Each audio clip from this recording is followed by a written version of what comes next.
In Attack on Titan, humanity lives inside walls built for protection, and from the very beginning, the story frames those walls as the line between civilization and chaos, safety and death, freedom and fear. But the longer the story goes on, the stranger those walls start to feel. Because little by little, Attack on Titan stops asking whether the walls protect humanity and starts asking what happens to people who live inside them for too long. At first, the meaning feels simple. The walls represent survival. They are what keep humanity alive against extinction, and the titans outside them are easy to understand. Irrational violence, unstoppable predators, the reason humanity must remain enclosed. So within that framing, the walls are civilization, the titans are chaos, and humanity survives by staying separated from both. Even Eren sees the world this way early on. Outside the walls is freedom, inside the walls is imprisonment. That's the shape of reality. At least, that's what everyone believes. From this point forward, this video will discuss major spoilers for Attack on Titan. Attack on Titan slowly destabilizes that entire structure I just broke down, because eventually, the walls are revealed to be something else entirely. They are not just barriers, they are made from colossal titans. The thing protecting humanity is built from the very thing humanity fears. The boundary that defines inside and outside is literally made from the same thing it is supposed to keep away. And at the same time, the titans themselves stop being just monsters. We learn they are transformed humans. That what looked like pure violence is actually a system of forced identity. And then Marley appears, and suddenly, titans aren't just enemies or victims, they are weapons, inherited, assigned, controlled. So the distinction collapses. Inside and outside are no longer opposites, they are just different arrangements of the same material. Even Eren's language starts to shift under this pressure. He stops speaking only about walls. He starts describing something more internal, a bird in a cage, cattle waiting for slaughter. And those metaphors stop sounding like poetry, they start sounding like diagnosis. This is where the system becomes visible, not as symbolism imposed on the story, but as something the story is already built out of. The walls are spatial containment disguised as safety. They are literal colossal titan bodies turned into infrastructure, a civilization built on something it refuses to acknowledge. Safety produced from weaponized bodies. The cage is psychological containment.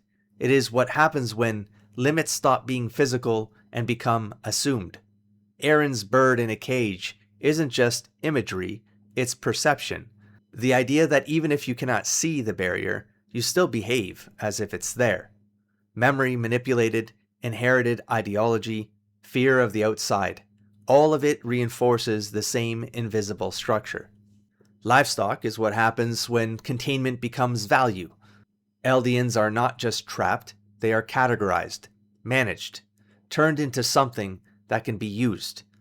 Marley's system doesn't just oppress them, it organizes them into function. Even titans become tools. Even bodies become resources.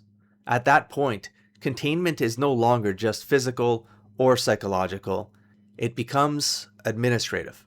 Once you see the system, the story starts to reassemble itself differently. The walls are not just protection, they are titan bodies held in stasis. Titan transformation is not just horror, it is forced reclassification of a human being into a different role in a system. Marley's military structure is not just control, it is optimization of inherited violence. And Eren's arc stops looking like a straight line toward freedom. It starts looking like escalation inside the same logic. Because even the founding Titan, a power that can control all Eldians, does not break the system, it intensifies it, turning human bodies into programmable mass, and eventually the rumbling becomes the final expression of that idea, a moving wall made of colossal titans, containment no longer as boundary, but as action. And once that logic completes itself, the category of humanity stops holding still, because everything falls into one of three conditions. You are enclosed, you are conditioned, or you are instrumentalized. Walls, cages, livestock. And none of these are external anymore. They loop into each other. Escape the walls, and you find Marley. Escape Marley, and you find Titans again. Try to break the system, and you recreate it at a larger scale. And Aaron's final conclusion is not a rejection of this loop, it is an acceptance of its logic taken to the extreme. If containment cannot be escaped, then it can only be expanded until it covers everything. The rumbling is not an exception, it is the system at full scale. So the story is not really about freedom versus oppression. It is about something more unsettling. A system where containment does not just restrict life, it produces it. The walls do not just hold people, they define what people even means. And even rebellion does not step outside that system. It moves through it. Aaron does not escape the cage.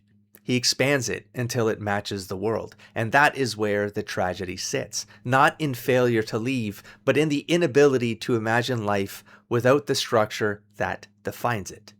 So the question is not whether the walls should fall. It is whether outside the walls ever existed as anything more than an idea. If everything, human, monster, weapon, civilization, is built from the same logic of containment, then what would freedom even look like in a world like that? And if the only way to stop being contained is to become the thing that contains everything else, then the question stops being about escape and becomes something harder to answer. Was there ever a world in Attack on Titan that was not already a cage? And at a certain point, it becomes difficult not to wonder what any of this says about us.